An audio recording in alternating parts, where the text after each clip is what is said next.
สบายดีเด้อพี่น้องน้ำยังบริอาบพี่น้องเสียหยาแล้วสิก่อนจะสิไปหาอันอาบน้ฝนตกเขาก็มาเสียหยาออกใส่อันสิไปซื้ออันยังก็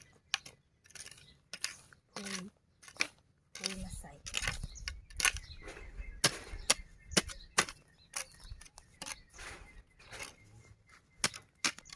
ง่วงบ่หมดเชียงข้างซีก็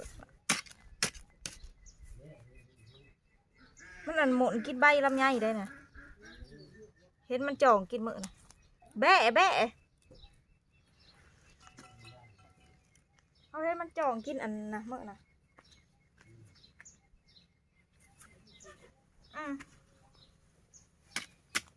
จ่องกินกกลำไยในหัวฮะ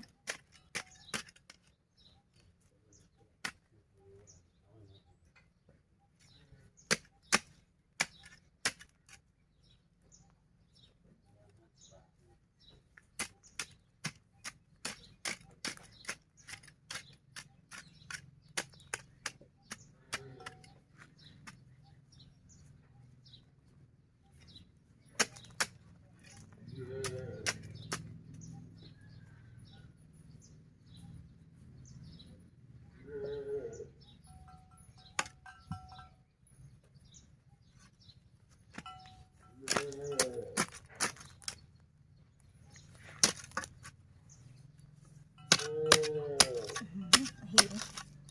อุ๊ย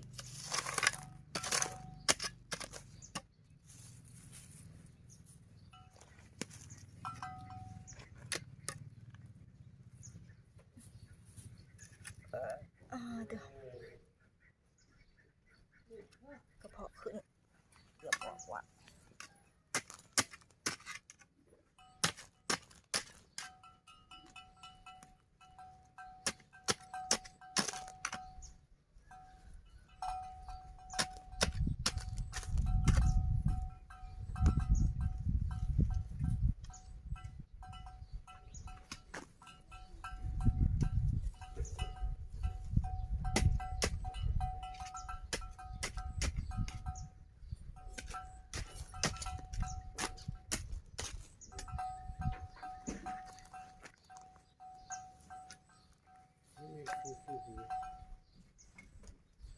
ท้องหอยใช่ไหม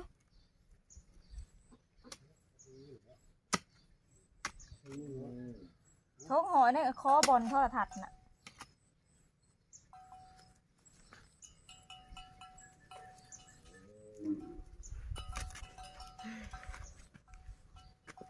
อุ้ย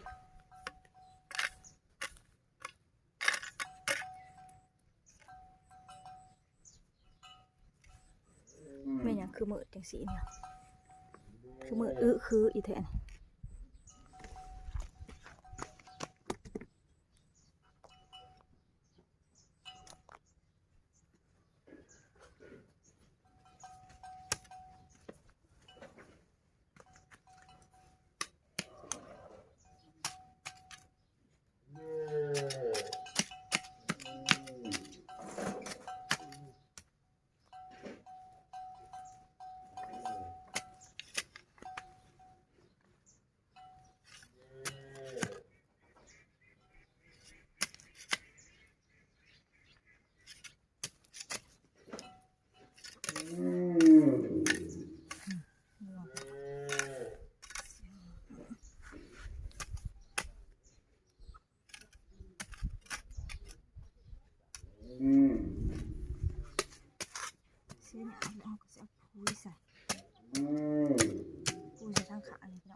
หญ้านะงามงาม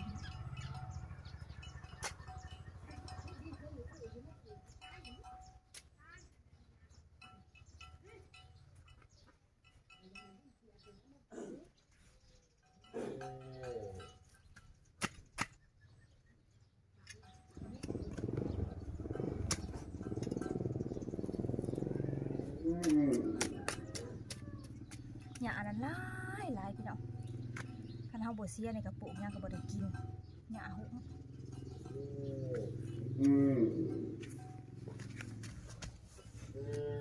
หญ้านั้นหลายโพดว่าหญ้าเต็มอยู่หญ้านะพี่น้องเอ้ยนี่น้ำเหงาขานแห้งหลายคันบ่เสียนี่นะบ่งามบ่ขึ้น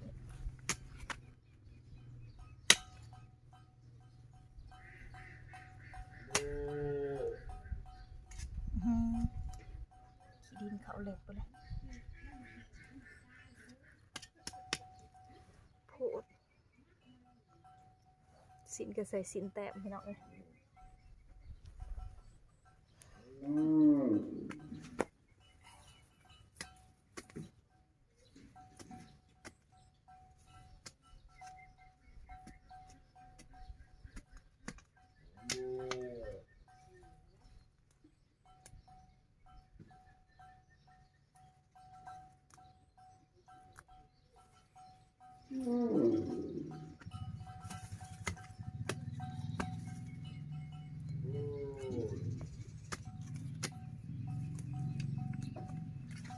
หญ้านะเป็นเหงาร้ายค่ะร้ายแค่ร้ายว่ะ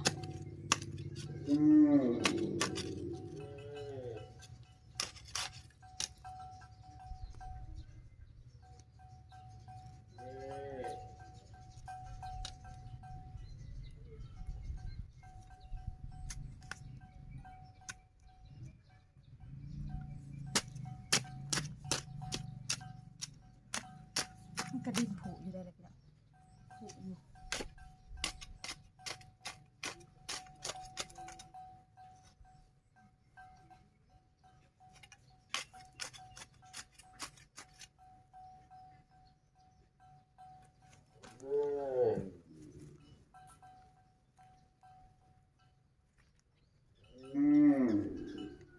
คันเฮาบ่เสียออกแล้วก็บ่ยังงามพี่น้องเอ้ยหญ้านะเสียออกเฮาก็สิพรวนดินมันแบบนี้เฮาก็สิเอาปุ๋ยมาใส่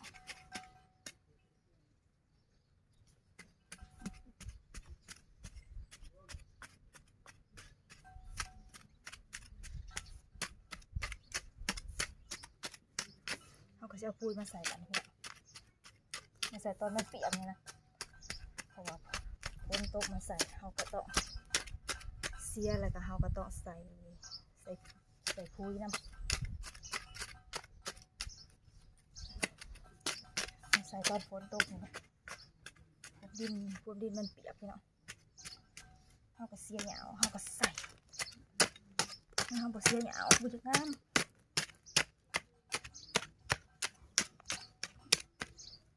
ต้องพรวนดินจังซี่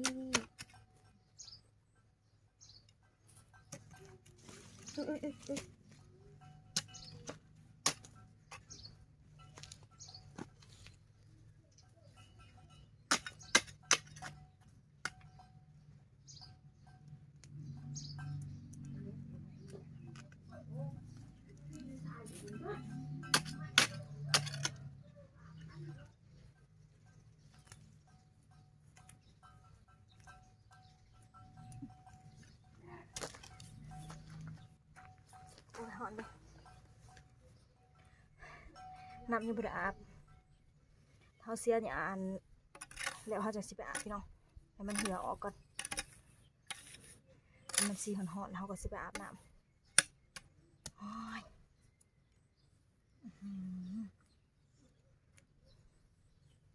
ขี้ดินเข้าเล็บพี่น้องก็หอนเลย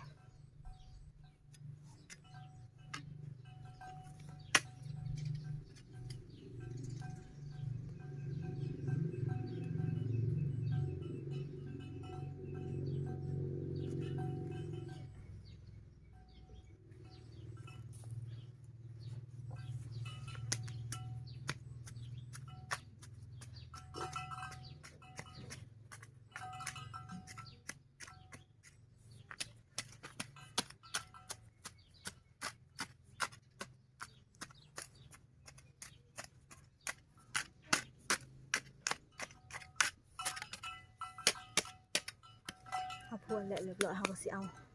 ปุ๋ยมาหยอดใส่ปันพี่น้องใส่ปุ๋ยนำเพราะว่าดินมันเปียกเลยเด้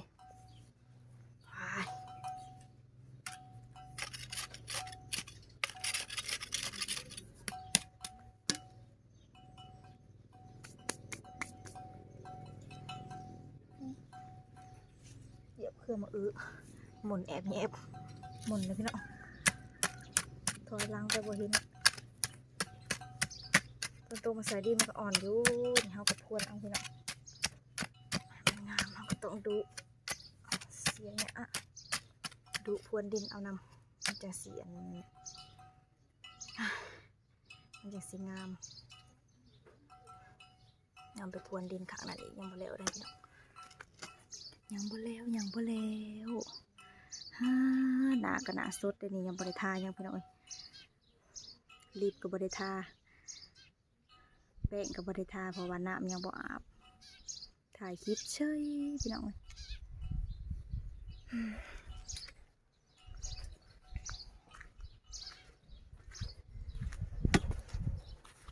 ปิ่นแล้วบ้านนี่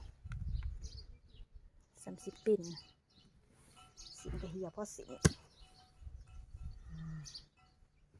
ลยจะมาจากหนองมันสินแต้มนี่พี่น้องบ่มีตะขอสินบ่มีตะขอมันก็ใส่ยาก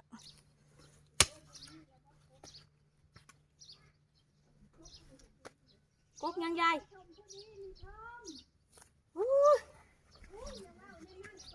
วิบอดปลูกแค่สิปลูกใส่ใหญ่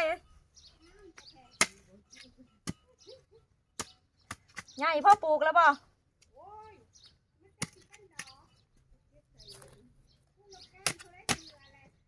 ปลูกกับปลูกจักต้นหนึ่งนี่ก็พ่อแหละ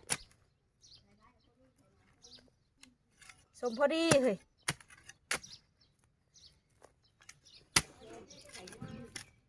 เฮ็ดก็บ่ออกปลูกไว้ก็ได้สมพอดียายข้างบ้านเอาสมพอดีมาให้ปลูกพี่น้องซับยาแหบหมูออกแปลนนี่เงาอันนี้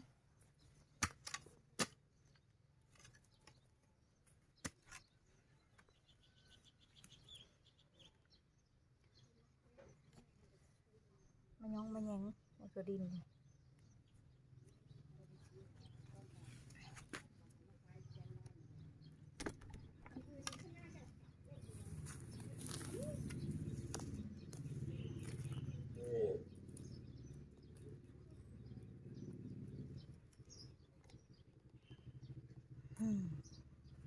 เสียหยากันเนาะโอ้ยฮอต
ไม่อย่างโหลดคล้ายเพียงโหลดคล้ายเบี้ยไม้ก็จะมาคล้ายแต่บ้านได้หลายเท่นะตกหอนแล้วบัดนี้พี่น้องสิได้ไปหาอาบน้ำแล้วบัดนี้หอนแห้งพี่น้องจ้าแล้วนั่งแล้วบัดนี้ดูนะหยา องบางใหญ่แล้วได้กองบางใหญ่เลย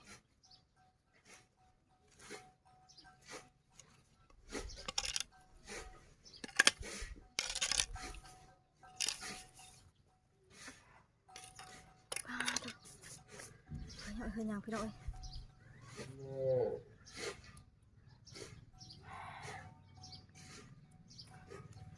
ฮอนเทฮอนวะ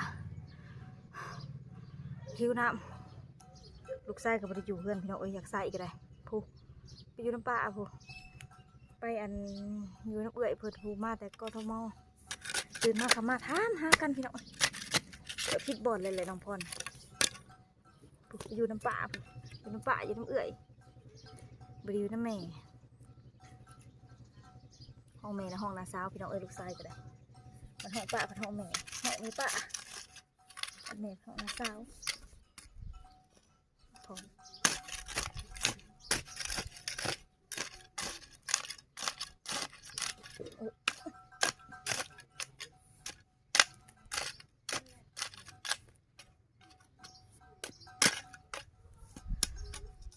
โอเคนะจ๊ะพี่น้องมาในกระน้องไม้ขอจบคลิปซะก่อนเด้อฝากกดไลค์กดแชร์กดติดตามส่องน้องไม้ออฟฟิเชียลเพื่อเป็นกำลังใจทำคลิปต่อไปนะไม่เด้อจ้าพี่น้องจ้าว้ายตอนนี้ขอตัวไปหาอาบน้ำอาบน้ำก่อนสวยแล้วอาบน้ำแล้วก็สิไปหาเขาจักอีกละคือเก่าคือเดิมพี่น้องยิบผ้ายิบแพงโอ้ยเหมือนเลยปวดขานางยิบแล้วก็ปวดขาเดี๋ยวทำไมนะเพื่อขับนางเพื่อคำนั้นขาบวมเบิดแข้งขานั้นบวมจนเบิดไข่เดี๋ยวเพราะว่าเฮานางเฮาย้อนขาเด็บางเมื่อกะบางเมื่อเมื่อยกับบริยิบได้หน่อไม้นะเซ้ยนอนเซ้ยพี่น้องเมื่อบ่